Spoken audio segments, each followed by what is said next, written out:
бинандагони азиз, мухлисони Орион, ҳамзамину ҳамзамону ҳамзабонони гиромӣ, эҷодкорони Орион бахшида ба санаи 8 март иди занбонувон озмуни навбатиро эълон мекунанд. Озмуни навбатии мо идат муборак модарам ном дошта, дар он метавонанд аз 7 то 70 сола ҳама иштирок кунанд. Шарти озмун: шумо бояд шеър, тарона, суруд, монолог ё ин ки ҳикояву қиссаеро дар васфи зан модар бо қироати зебо қироат карда, бо телефони мобилии худ сабт карда ба мо фиристед.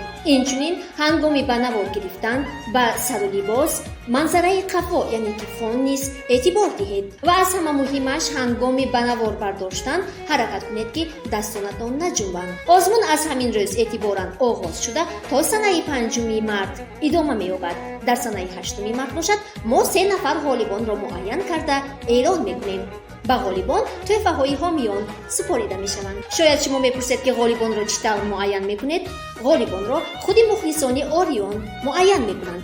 яъне ҳар ки лайки зиёд гирифт, вай ғолиб дониста мешавад. ва боз як чиз, ҳаракат кунед ки наворҳои шумо ҳаҷми калон, яъне ки мегабайти калон надошта бошанд. наворҳои босифати худро бо иҷрои беҳтарин ба манзилҳои телеграмии зерин фиристед. ба озмуни мо метавонанд аз тамоми гӯшаю канори замин иштирок кунанд. ба озмун иштирок кунед, ғолиб гардед ва модарони худро хурсанд созед.